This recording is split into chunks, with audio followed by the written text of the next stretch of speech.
there.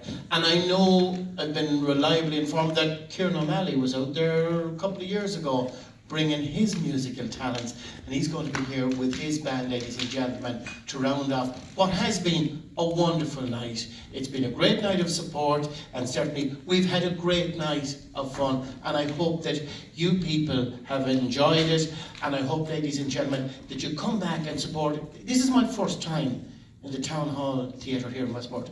And it's simply fun. It's a beautiful, beautiful venue, and it should be used and celebrated by the people of Westport and beyond. Wonderful, wonderful venue. Now, they're getting ready. Are you nearly ready, Kieran? 2 minutes? All right. What am I going to do for 2 minutes? Yeah, Joseph, I'm in the spot now. Slag them off. Michael Ring has been made a senior minister this evening. He's been made a minister for the Eucharist. Another great man, ladies and gentlemen, and his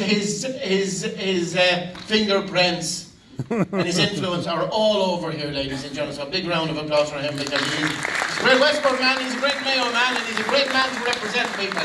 No doubt about it. Reminds me, ladies and gentlemen, of the story of the guy. He was in his 50s and he was still living with his mammy and daddy, and they were in their 90s.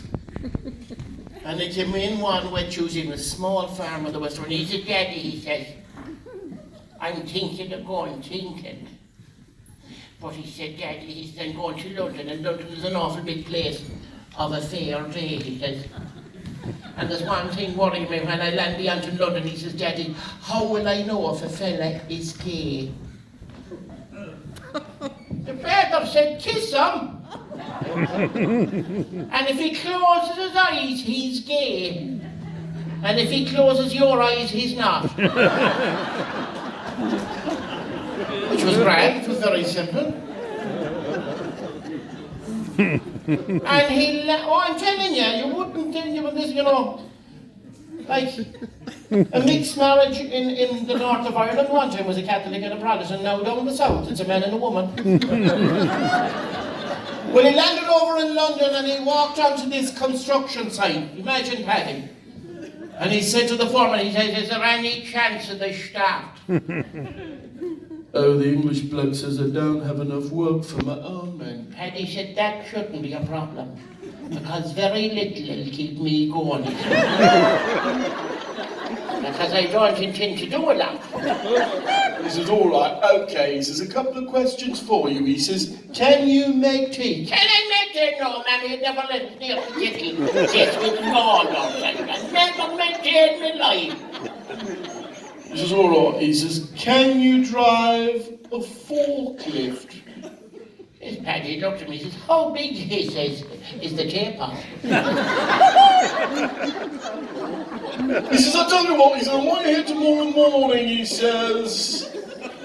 "You'll be here at 7:30. Would that be around 7:30? You'll be here at 7:30. We give you a chance, we give you a start, and we see what you're like, and if you're any good," he says, "we'll see, no promises." He says, "I'm going to give you a shovel 18 foot long," he says, "the handle." He says, "What you said to me?" He says, "I'm going to give you a shovel," he says, "the handle is 18 foot long. "Oh, yes." Well, he says, "You're right," he says, "Give me that," he says, "and I'll bring that home now," he says, he says.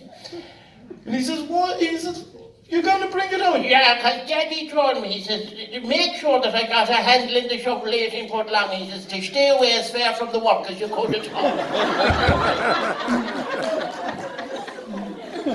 Well, there he is in the middle of London, he says. The following morning, he's putting down cabs and taking up cabs and putting spint on the cabs and looking at the cabs, and he's trying to see if they're straight.